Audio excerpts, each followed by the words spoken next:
크리스마스 주일입니다. 제가 한번 옆에 분하고 메리 크리스마스 합니다. 메리 크리스마스.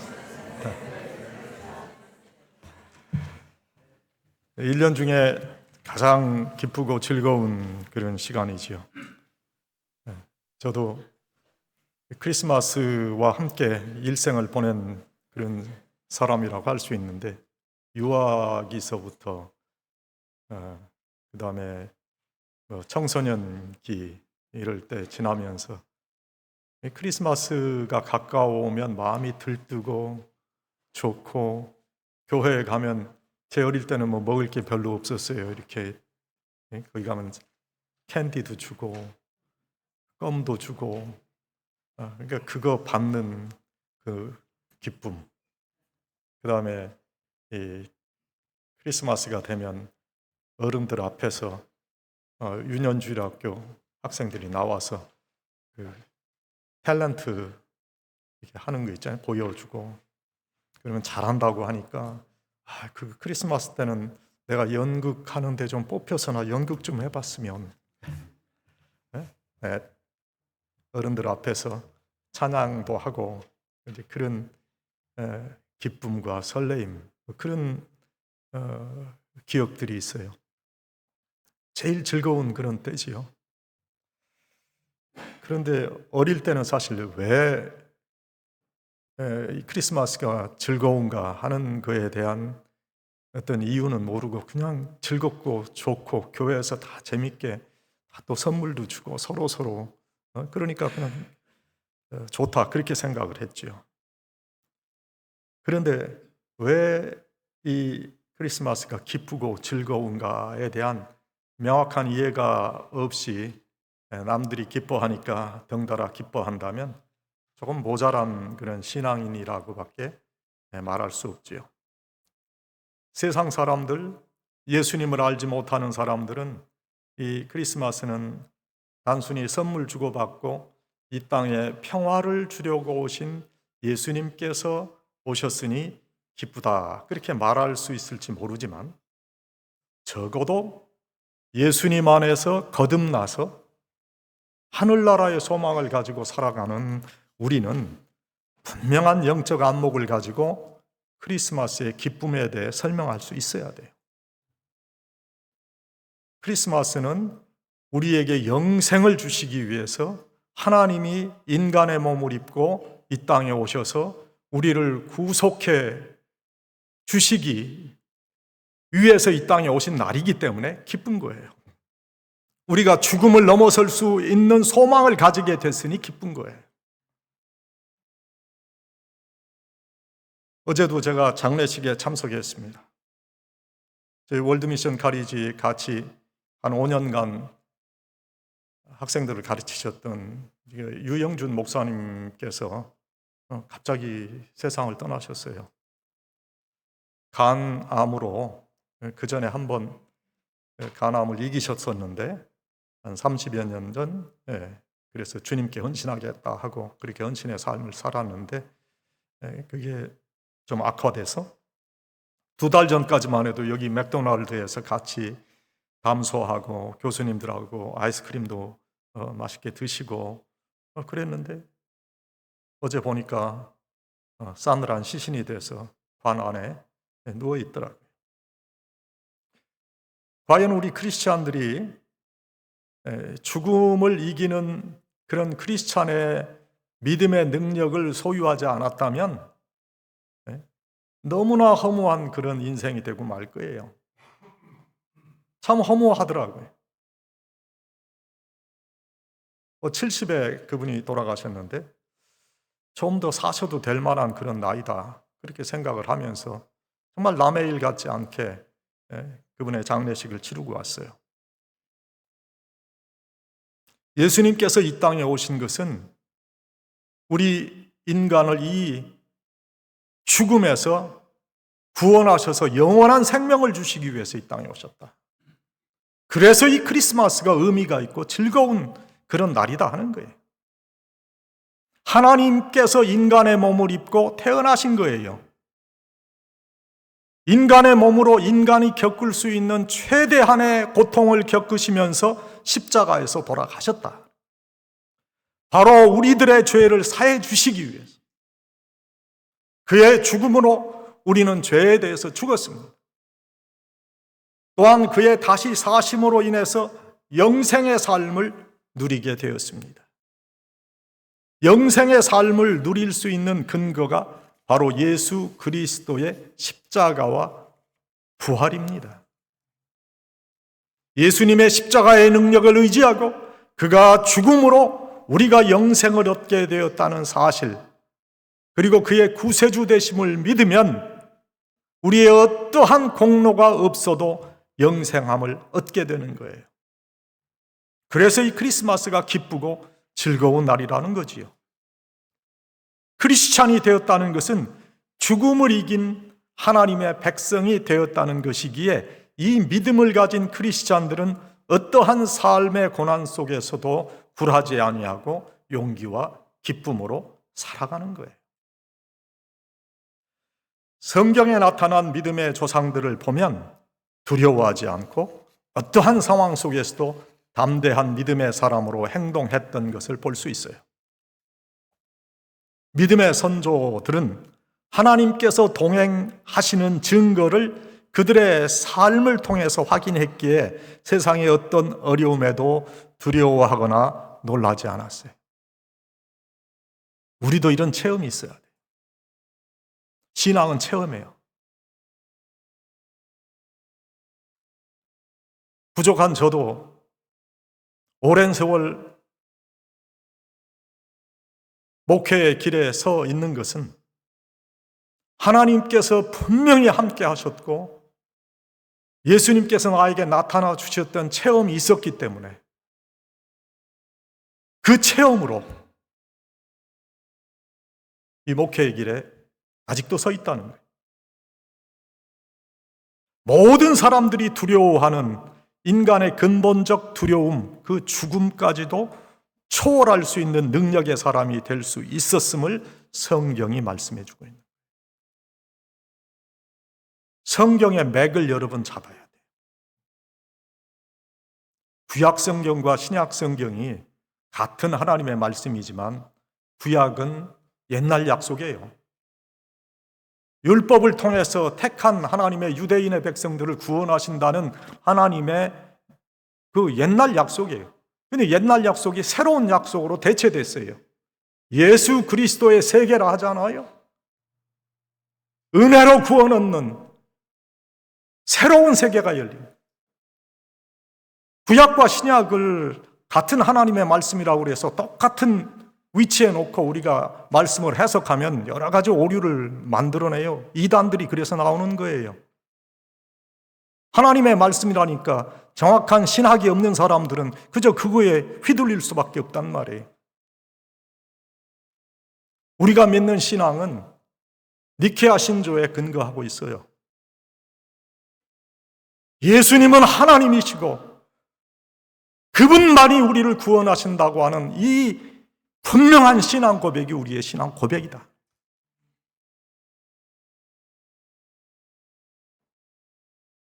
특별히 사도 바울을 보면은 그가 놀라운 확신과 두려움 없는 담대한 모습의 신앙인이었던 것을 우리는 알 수 있어요. 그는 성경을 기록하면서 내가 믿는 거로 또한 말하노라 그렇게 고백해요. 그는 예수 그리스도로 인한 보혈의 속죄를 믿었고 다시 사는 부활의 믿음을 말했어요.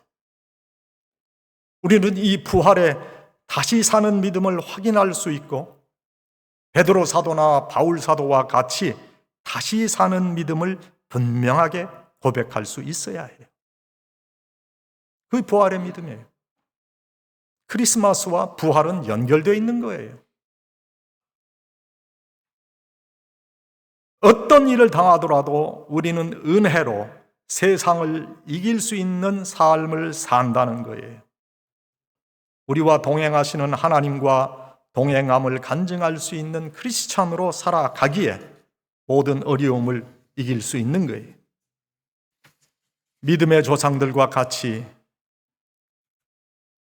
하나님께서 함께 하시는 하나님의 동행을 믿기 때문에 우리는 어려움을 극복할 수 있어요. 이 믿음으로 은혜를 얻으시고 이 은혜가 허락하시는 위로와 평안을 여러분 얻을 수 있기를 축원합니다. 먼저 우리는요, 항상 부활의 믿음을 말할 수 있어야 돼요. 어떤 모습으로 부활합니까? 예수님과 같이 부활해요. 예수님께서 부활하셨잖아요. 제자들에게 나타나셨잖아요. 시공을 초월하셨잖아요. 그러한 하늘의 변화된 영체로 우리도 부활할 것이다. 그러나 그런 영체이지만은 커뮤니케이션도 되시고 또 음식을 드실 수도 있고 우리가 생각할 수 없는 그러한 고차원적인 그런 영체의 몸으로 부활한다. 우리 신앙의 중심에 부활의 믿음이 있어야 돼요. 부활 신앙의 확신을 계속해서 확인해야 돼요. 우리에게 부활 신앙이 없으면 우리가 믿는 기독교는 거짓말입니다. 허구에 만들어낸 거예요. 윤리, 도덕, 철학이에요. 이 부활 신앙을 확신하고 증거하는 우리가 돼야 돼요. 사도 바울의 인생을 송두리째 바꾼 것은 다메섹 도상에서 만난 부활하신 예수님이었어요. 그가 그렇게 핍박하던 바로 그 예수님의 부활하신 모습을 만나 뵙고 그는 그의 삶을 예수님 위에 바치기로 그렇게 작정합니다. 이것이 참된 진리이다. 그는 확신했어요. 여러분, 이슬람 교도들은 예수님의 주님 되심을 부정합니다. 단지 선지자 중에 하나로 여겨요. 불교도들도 예수님 이 땅에 오심을 축하한다고 해요. 그들도 절에다가 성탄 트리도 만들어 놓고 그런데 요즘에 훌륭한 성현 중에 한 분이라고 생각한대요. 그러나 예수님은 위대한 성현이 되시려고 이 땅에 오신 것이 아니에요. 더 나아가서 우리의 삶을 주관하시고 영생을 허락하신 우리의 구세주 하나님이십니다. 영생은 예수 그리스도만이 이루신 거예요. 그래서 예수님을 유일하신 구세주라고 하는 거예요. 유일하신 구세주. 한 분밖에 없어요. 다른 종교나 신앙에서는 선하게 살고 올바르게 살고 적선하는 삶을 살면 구원을 이룰 수 있다는 행위 구원론을 이야기합니다마는 우리가 확실하게 알아야 하는 것은 인간 스스로 자신을 구원할 수 있는 존재가 아니라고 성경은 말씀하고 있어요. 그래서 우리는 행위 구원을 이야기하는 자들과 같이 멍해를 맬 수 없어요. 어떤 이들은 우리 기독교가 독선적이라고 그럽니다. 그런데 그 독선이 우리의 신앙 노선이에요. 예수님의 유일하신 구세주 되심을 부인하는 자들이 바로 적그리스도임을 알아야 하고 구원은 오직 예수 그리스도를 통해서만 이루어짐을 확실하게 고백하는 여러분 되시기를 축원합니다. 이러한 구원과 부활에 대한 확실한 믿음을 가져야 합니다. 부활하신 예수님께서 도마를 만나죠. 그가 예수님 몸의 상처를 확인하기 전까지는 예수님의 부활을 믿지 못하겠다고 합니다. 예수님 손에 못자국과 허리에 장자국을 내가 확인하기 전까지는 부활을 믿지 못하겠다고 하는 그 도마에게 예수님께서 말씀하십니다. 내 손에 못자국을 만져보고 허리에 장자국을 확인해 봐라. 그리고 믿음 없는 자가 되지 말고 믿는 자가 되라. 그리고 성경에 어떤 말씀이 있습니까? 그 다음에 너는 보는 거로 믿느냐? 보지 못하고 믿는 자는 더 복되도다. 여러분, 다시 말씀드립니다마는 예수님의 부활이 여러분의 심령에 믿어지지 않으면 분명한 신앙의 체험이 있어야 돼요. 그래서 믿음 없는 자가 되지 말고 믿음을 가지고 주님을 기쁘시게 해야 됩니다. 이 부활 신앙이 우리 신앙의 한가운데 자리 잡아요. 부활 신앙은 기독교 신앙의 핵심이에요. 다른 종교를 가진 자들이 기독교와 화해를 이야기합니다. 우리도 언뜻 듣기에 화해 좋은 거 아니야? 그렇게 생각합니다. 우리의 종교를 너희들이 인정하고 받아들이라는 거예요. 우리도 너희들의 종교를 받아들이겠다, 그렇게 말합니다. 그런데 우리 기독교의 핵심은 예수님만이 구원하신다. 예수님도 구원하신다는 것이 아니고 예수님만이 구원하신다. 그리고 예수님은 하나님의 본체이시다는 거예요. 다른 종교를 믿는 사람들이 이 명제를 받아들이고 믿으면 그들도 그리스도인이 되는 거예요. 그런데 그 사람들은 성경을 봐도요, 수박 겉핥기식으로 보는 거예요. 다 같은 거래요. 결국은 다 선하게 사는 그런 말씀이래요. 물론 선하게 사는 말씀이 그 성경에 있죠. 그런데 그들은 핵심을 말하지 못하잖아요. 예수님의 하나님 되심을 믿지도 못하고 받아들이지도 못하고, 더더구나 예수님만이 구원하신다는 이 진리를 받아들일 수가 없는 거예요. 여러분, 우리 조국이 75년 전, 벌써 75년 전이 됐지요? 정말 피비린내 나는 그런 전쟁을, 동족 상잔의 비극을 우리가 가졌습니다. 아직도 그때의 고통을 생생하게 기억하시는 그런 어른들이 생존해 계십니다. 그 전쟁의 원인이 무엇입니까? 이데올로기의 대립, 갈등 아니었어요? 공산주의만이 조국을 살릴 수 있다면서 철저한 계급 혁명을 통해 획일적 국가 체제를 주장하고 개인적 자유를 통제하는 공산주의와 개인적인 자유를 최우선하는 자유민주주의의 대립이었다.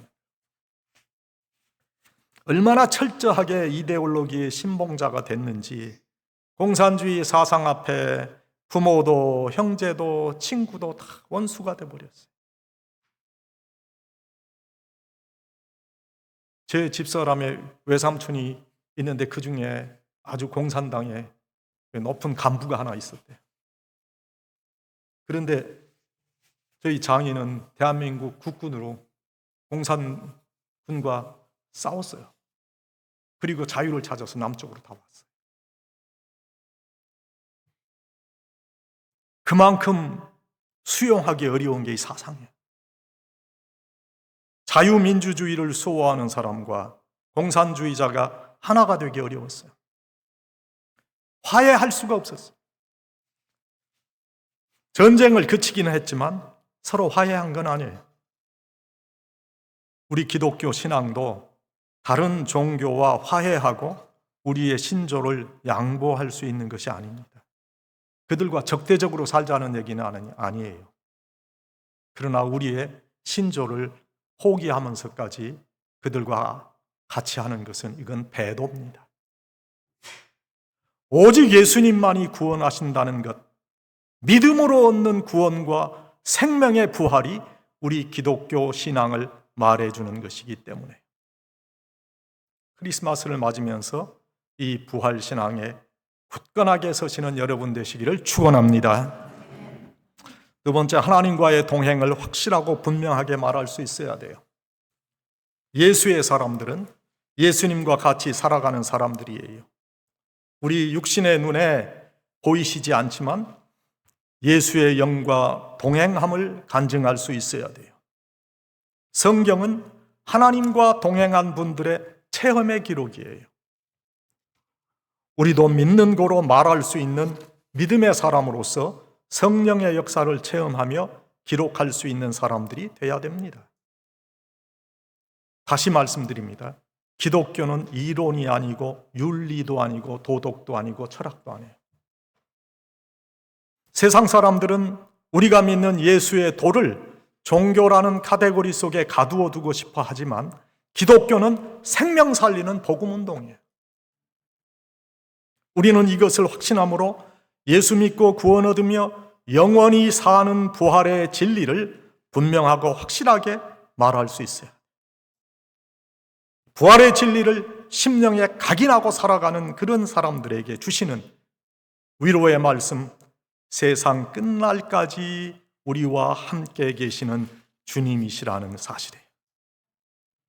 볼지어다 내가 세상 끝날까지 항상 함께 있으리라. 마태복음 28장 20절 말씀 아니에요?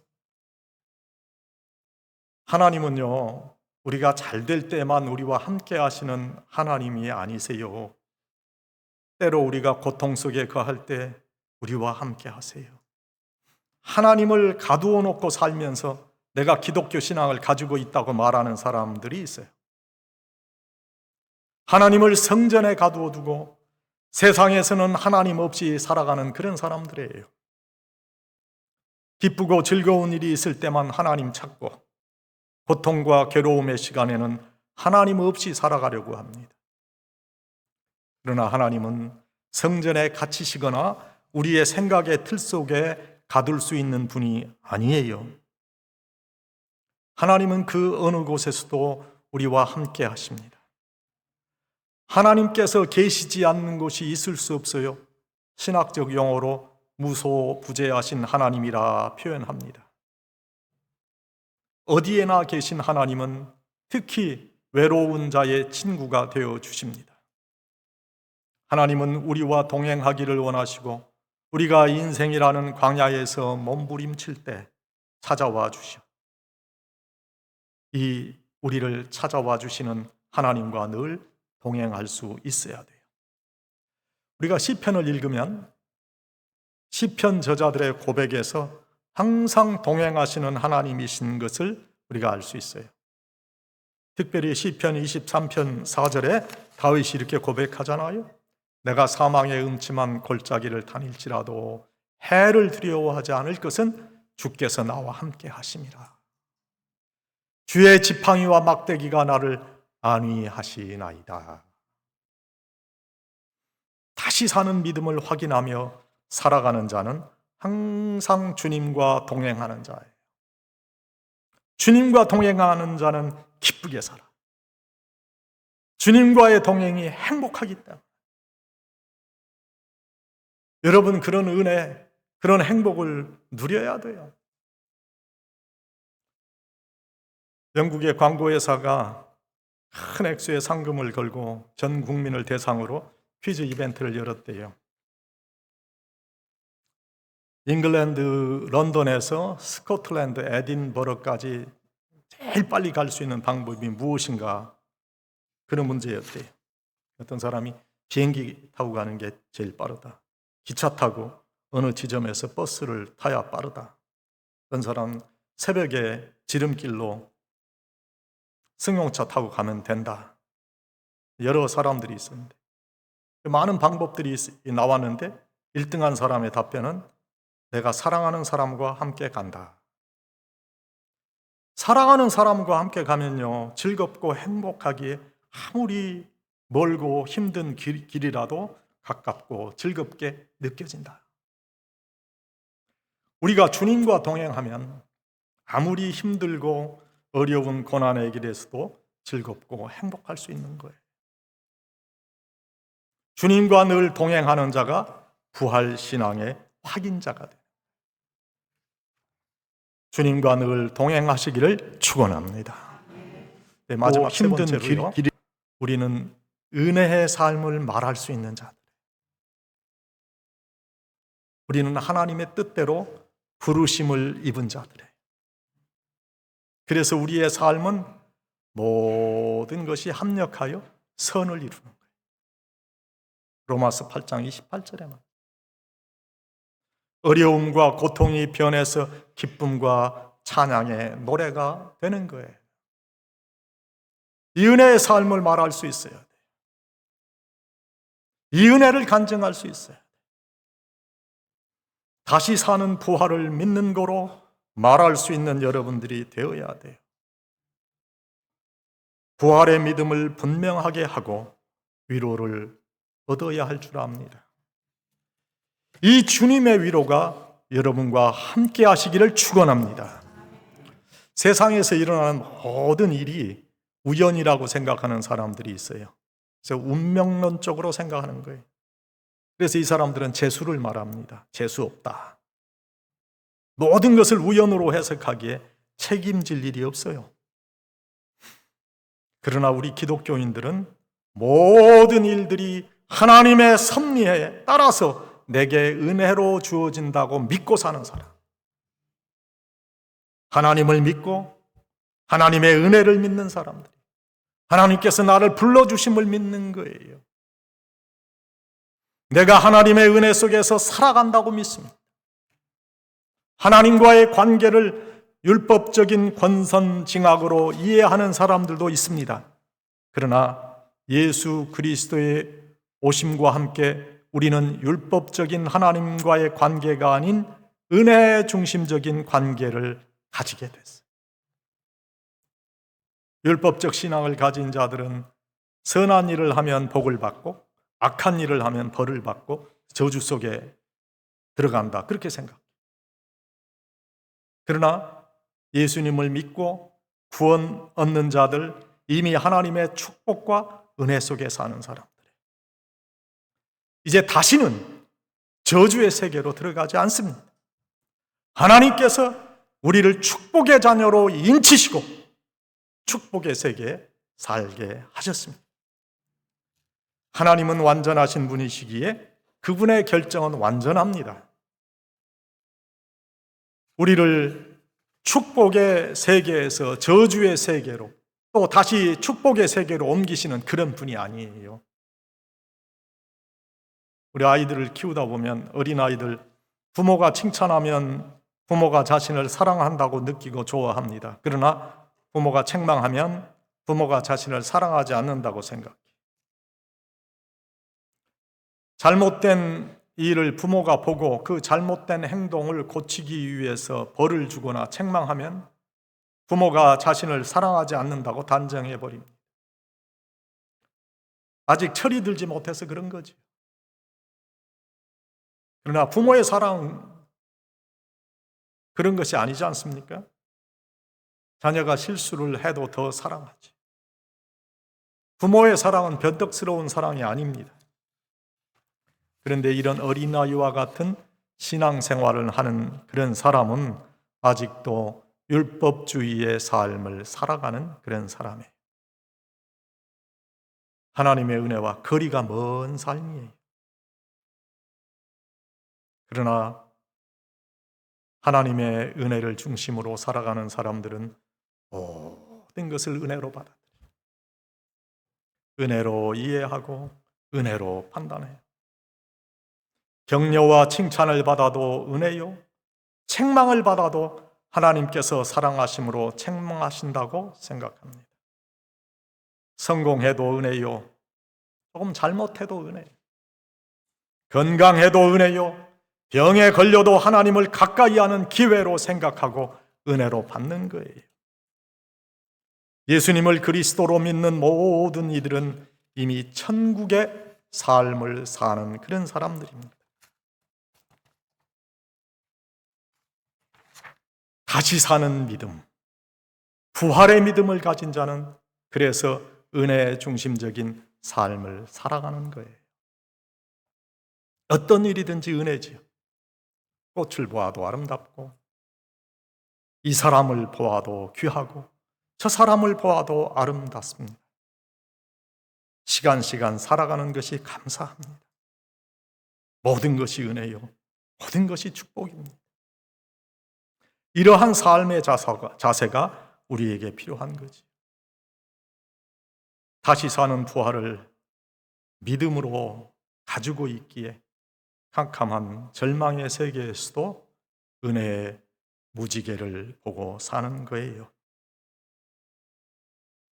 우리 모두가 은혜의 삶을 말할 수 있어야 합니다.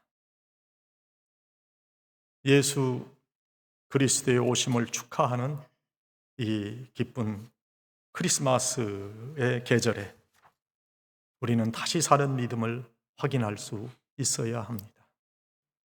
여러분, 안 죽을 것 같지만 다 죽어요. 저도 죽고 여러분도 죽고 다 죽습니다. 그런데 우리는 다시 삽니다.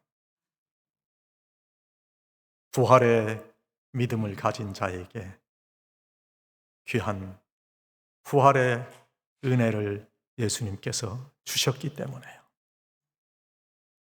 내 부활의 믿음을 확인하시고 고백하시고 하나님과의 동행을 체험하면서 은혜 속에 살아가는 여러분들이 되시기를 간절히 축원합니다. 하나님 아버지 감사합니다. 다시 사는 믿음을 저희에게 주시기 위해서, 영원한 생명을 주시기 위해서 이 땅에 예수님께서 오셨습니다. 이 귀한 예수님의 탄생을 축하하는 귀한 저희의 주님을 맞는 마음이 되게 해 주시옵소서. 항상 다시 사는 믿음으로 우리의 신앙을 고백하며 살아가는 저희들이 다 되게 해 주시옵소서. 귀한 은혜를 주신 것을 감사하옵고 예수님의 이름으로 기도하옵나이다. 아멘.